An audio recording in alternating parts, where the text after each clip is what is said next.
Les clients sont volontiers prêts à payer plus cher une chaîne un peu plus segmentée, un peu plus ciblée, quand bien même elle n'est pas puissante, qu'une chaîne pas puissante et pas ciblée. Pour le cas de TF1, qui est une chaîne puissante et avec une structure d'audience large, c'est vrai que le premium par rapport à des chaînes non puissantes et avec une structure d'audience large, ça peut être de 1 à 2. Par rapport à nos concurrents, on va dire les plus proches, c'est plutôt de l'ordre de 15 à 20%.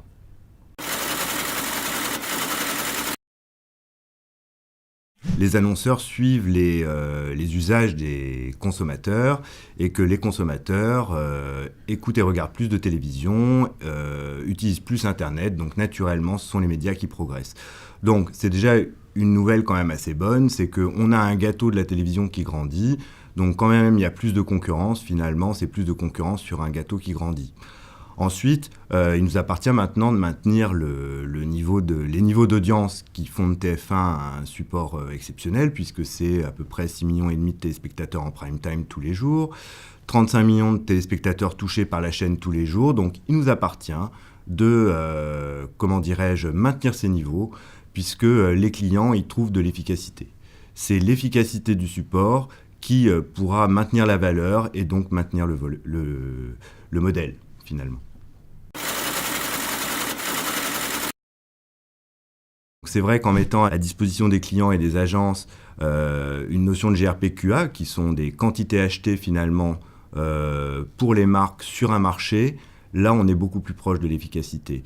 Mais on n'est pas encore au ROI. Mais ce qu'on a voulu faire justement, c'est aller dans le sens des clients qui parlent beaucoup de ROI, mais finalement, jusqu'à présent, la notion de ROI, elle était principalement sous-tendue par des prix au contact peu élevés.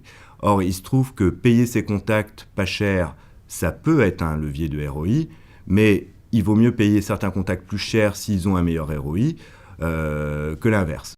Il y a une survaleur sur TF1 et que cette survaleur, elle se traduit par une survaleur pour le client en termes d'efficacité. Ensuite, les calculs de ROI, on ne peut pas les faire seuls. C'est-à-dire que les calculs de ROI, il faut que les clients nous ouvrent un peu leur cuisine pour qu'on soit capable de savoir quelle marge ils dégagent sur leurs produits par rapport aux investissements qu'ils ont faits. Et effectivement, c'est comme ça qu'on peut savoir qu'1 euro investi en télévision et sur TF1 aura généré 1 euro non seulement de vente, mais également de profit pour le client. On ne pourra pas aller sur des notions de quantité achetée, puisque pour les biens d'équipement et les services, ce ne serait pas pertinent.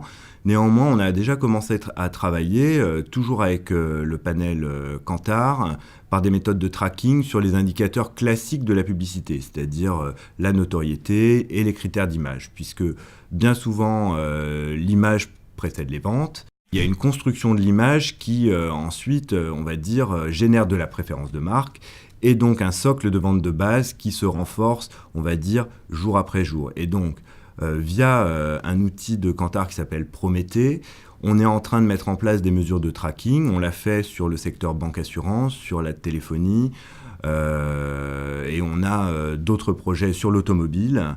Ce sont des secteurs d'activité dans lesquels le processus d'achat est plus long et plus complexe. Il y a une réflexion, il y a des échéances. Quand on achète une voiture, quand on souscrit une assurance, quand on veut changer de banque, on n'est pas dans l'immédiateté et dans un call to action aussi évident que quand on est dans la grande consommation. Mais on va dans ce sens-là, effectivement. La question du développement est une question pour TF1 Publicité, puisque, vous l'aurez remarqué, TF1 Publicité se développe indépendamment de TF1. On n'est plus que la régie de TF1, et au-delà des chaînes thématiques qu'on a en portefeuille, celles qui sont éditées par le groupe, mais également celles du groupe Disney, celles du groupe Turner, on a une offre de sites internet, de sites mobiles, d'IPTV qui s'étoffe, on va dire, de mois en mois, le groupement radio des Indés Radio, qui est quand même la première offre commerciale en radio, et maintenant Métro. Donc on est dans une stratégie vraiment de développer l'offre de la régie, à la fois pour conforter, voire développer notre part de marché, mais également pour permettre à nos clients de pouvoir bénéficier de dispositifs souvent plurimédia ou cross-média, comme on avait coutume de dire il y a quelque temps. On va toucher des clients qu'on ne touchait pas précédemment, puisqu'on a une offre qui est beaucoup plus large et beaucoup plus plurielle en fait. La part de la marque TF1 dans le chiffre d'affaires de TF1 Publicité, c'est un peu compliqué puisque c'est une marque qui est transversale. Il y a TF1, il y a MyTF1, les applications mobiles, les sites internet. Donc je dirais plutôt que aux côtés de la chaîne TF1 qui représente toujours un très gros chiffre d'affaires, les diversifications atteignent maintenant 15% du chiffre d'affaires de TF1 Publicité. Alors c'est un chiffre qui peut paraître modeste mais qui est en réalité très important. Il ne vous échappe pas que TF1 c'est à peu près 1,5 milliard de chiffre d'affaires net, simplement TF1.